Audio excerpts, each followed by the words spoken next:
dari yang mengatakan firman Tuhan.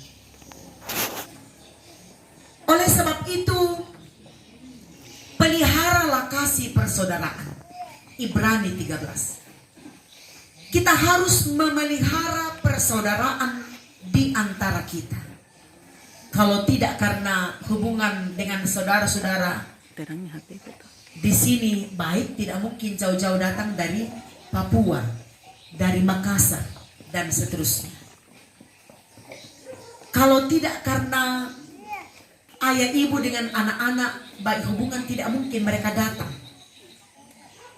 Tapi karena ikatan biologis, ikatan emosional, ikatan yang tidak dapat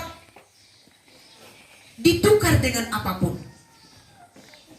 Sehingga ketika orang tua dijumpai oleh anak-anak dan cucu, itu sesuatu yang luar biasa, berharga.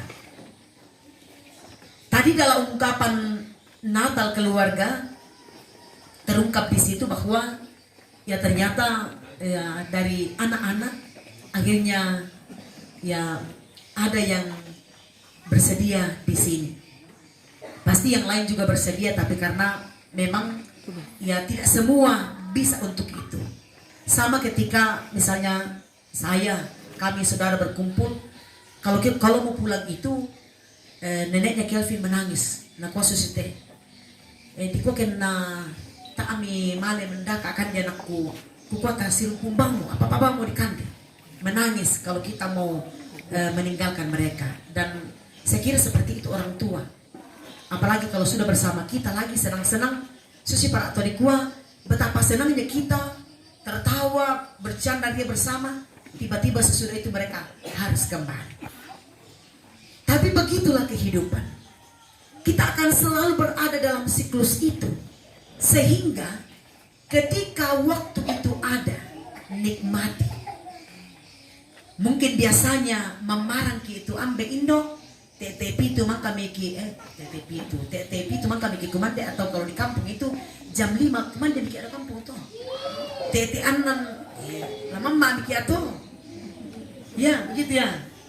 Ya sekarang empai nama maki TT 92. Karena apa? Pokoknya tidak habis-habisnya cerita bersama dengan anak dan cucu.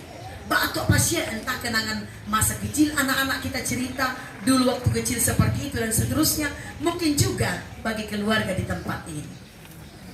Oleh karena itu nikmati sukacita itu, nikmati perayaan, dan perayaan Natal tahun ini dan tahun-tahun sebelumnya adalah perayaan Natal yang selalu istimewa dan berkesan bagi kita semua. Walau kita mungkin merasa sederhana saja, tapi Tuhan melihat, Tuhan tahu betapa kita keluarga bersukacita dan bersyukur bersama. Bagian firman Tuhan hari ini berbicara tentang pembebasan Israel. Kita fokus pada pembebas Israel, yaitu Tuhan Yesus Kristus.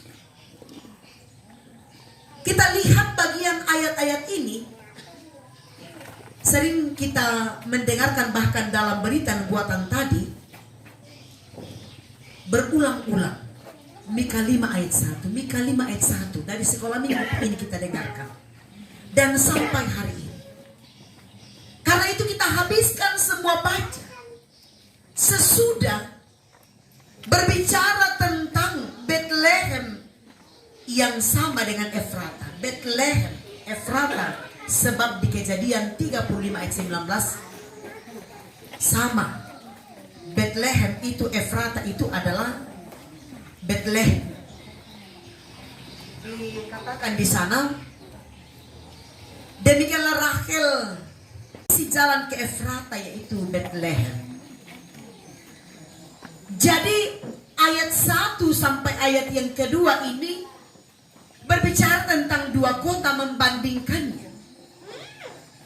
Mika membandingkan Yerusalem yang megah,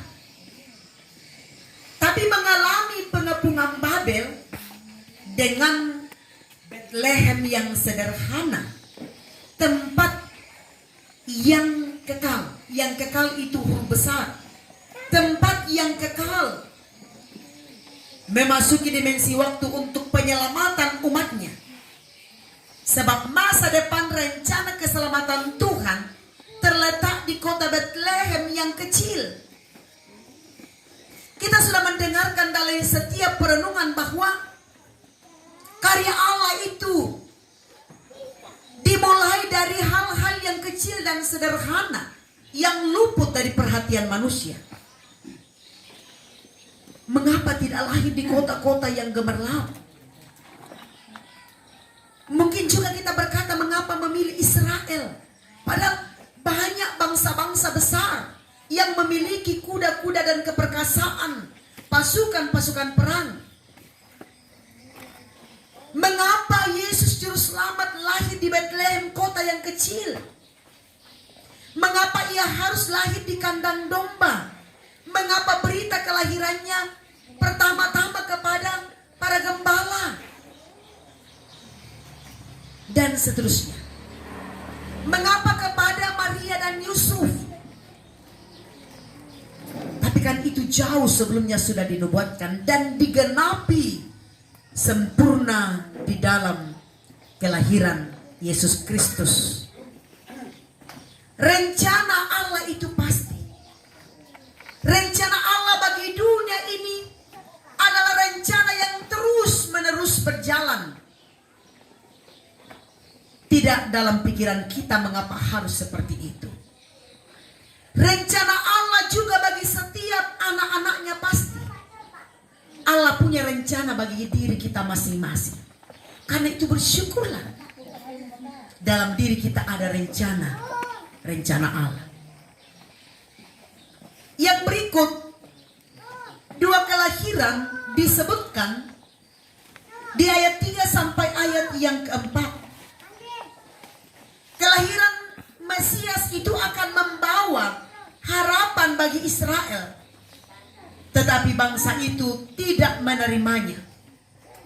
Dan Dia Tuhan harus membiarkan mereka sampai saat Dia datang kembali memulihkan setiap hati yang menantikan Dia. Keselamatan mereka akan menjadi, yang kedua, kelahiran suatu bangsa dan akan ada damai sejahtera sampai ke ujung bumi. Kelahiran Mesias dan kelahiran suatu bangsa, dan itu akan menjadi damai sejahtera bagi semua orang sampai ke ujung bumi. Yang berikut tentang dua kemenangan, ayat 5 sampai ayat yang ke-14. Pertama, bahwa Mesias akan menang atas musuh-musuhnya dan membuat umatnya menjadi pemenang.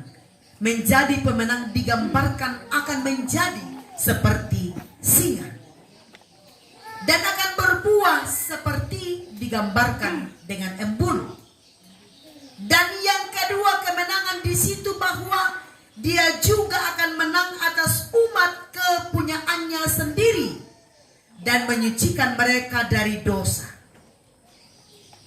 Kemenangan atas musuh-musuhnya dan kemenangan atas umat kepunyaannya sendiri.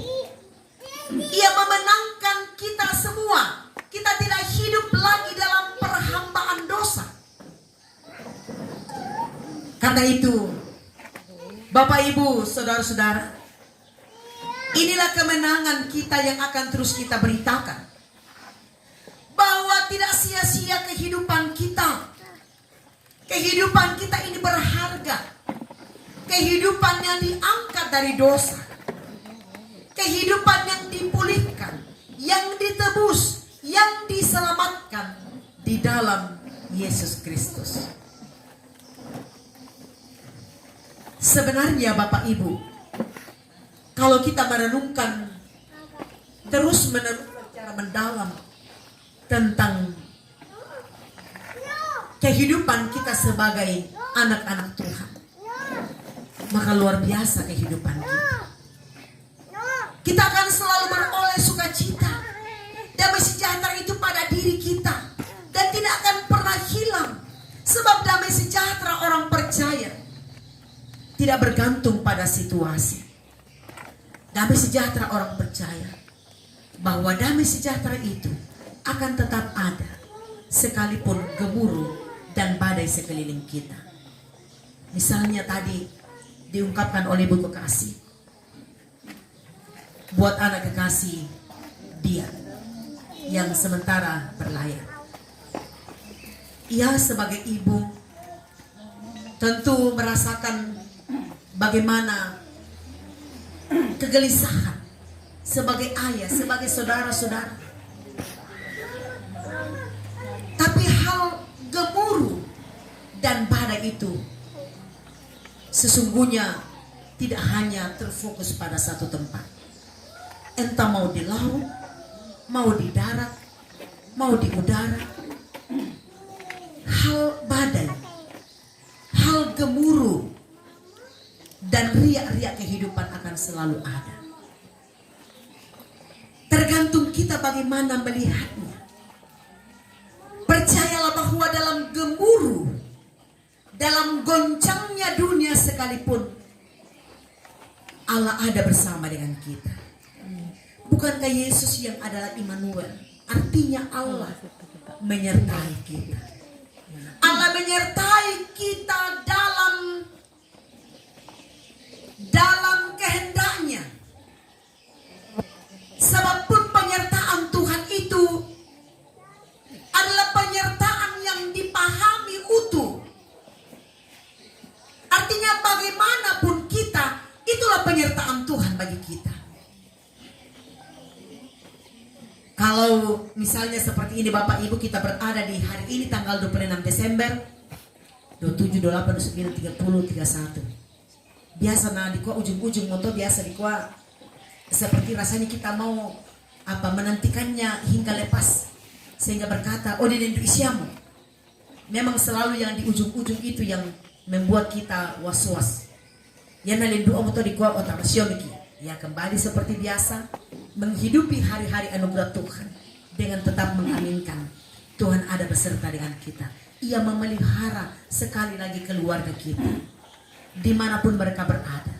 Ayah, ibu, orang tua, anak-anak dan cucu, semua baik-baik, semua sehat dalam perlindungan, kasih dan tuntunan Tuhan. Selamat bagi kita semua. Selamat Natal tahun 2022.